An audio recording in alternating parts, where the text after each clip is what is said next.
చేస్తున్నాము మా తండ్రి. ఆమేన్. హల్లెలూయా హల్లెలూయా. యేసుక్రీస్తు ప్రభువు వారు పలికిన మొట్టమొదటి మాట శిలువ పైన, తండ్రి వీరేమి చేయుచున్నారో వీరు కనుక వీరిని క్షమించమని చెప్పిను. Praise the Lord. హల్లెలూయా. ఈ మాటను బట్టి నేను ఎక్కువ సమయాన్ని ఇప్పుడు నేను తీసుకోలేను, కానీ ఒక 3 మాటలు నేను మీ ముందుకు తీసుకొస్తా. ఏమిటి అని అంటే, వీరు ఏమి చేయుచున్నారో వీరు ఎరుగరు కనుక వీరిని క్షమించండి. అంటే నేను ఒక విషయం మీరు గమనించారా, యేసు ప్రభువుని గాయపరుస్తూనే ఉన్నారు. యేసయ్యని అప్పటికే మన భాషలో మాట్లాడితే భయంకరంగా చిత్రహింసలు పెట్టేశారు. అప్పటికే అసలు రక్తము దారులుగా గారిపోతుంది. ఒక్క దెబ్బ కొడితే మనం ఊహించుకోలేం. ఒక్క దెబ్బ చెంప మీద కొడితే ప్రస్తుతానికి సమాజంలో ఉన్న నానుడి ఏమిటి అని అంటే, ఒక దెబ్బ కొడితే మరో చెంప, ఒక చెంప మీద కొడతారు, ఇంకో చెంప చూపించడం కాదు, చెంపకు చెంప పంటికి పండు. ఆ కాలంలో మనం ఉన్నాం ఇప్పుడు.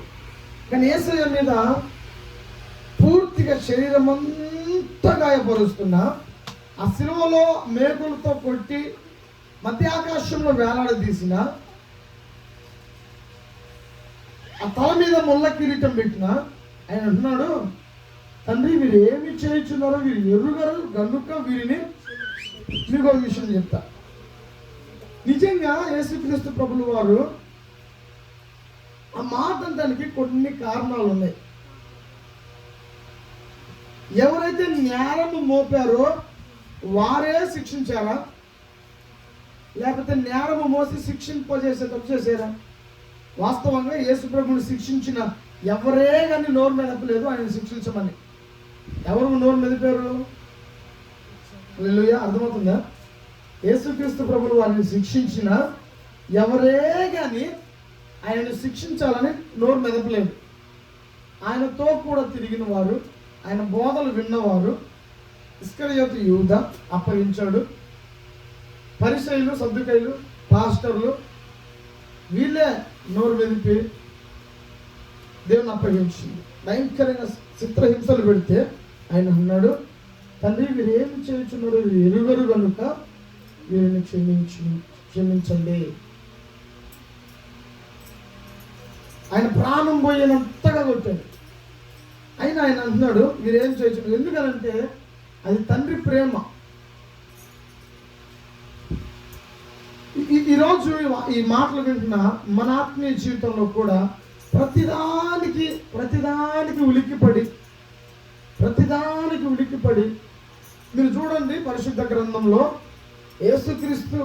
యేసుక్రీస్తే కాకుండా ఏ భక్తుడైనా సరే శ్రమపరచబడకుండా ఉన్నతమైన స్థాయిలోనికి వెళ్ళాడా?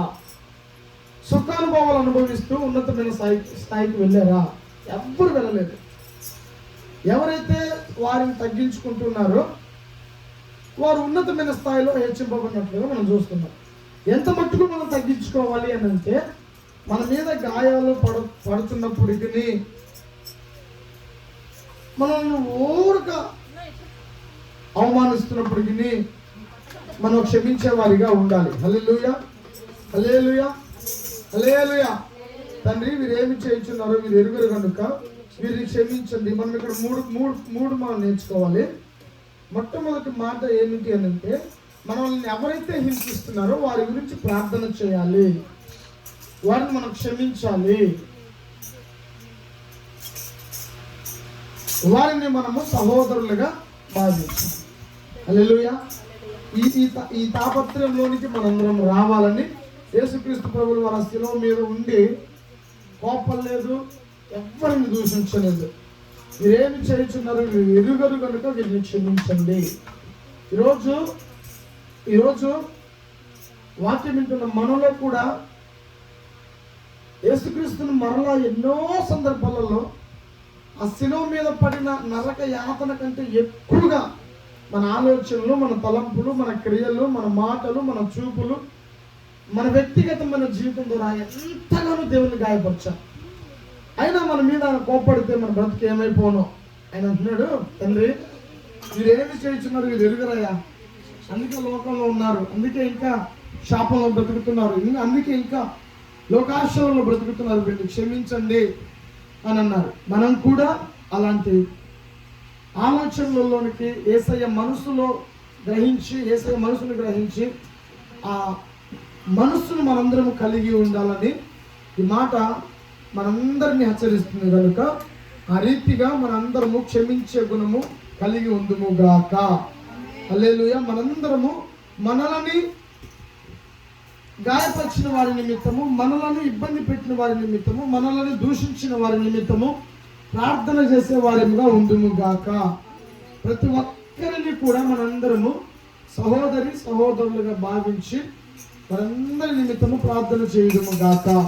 హల్లెలూయా. దేవుడు ఇచ్చిన వాక్యం దీవించును గాక. చిన్న ప్రార్థన చేద్దాం. సకల ఆశీర్వాదములకు కారణభూతులైన మా ప్రియ పరలోకపు తండ్రి, నీకు వందనాలు నాయనా. ఇంతవరకు నా ప్రభువా మీరు నడిపించిన ప్రతి కార్యక్రమం బట్టి మీకు స్తోత్రం.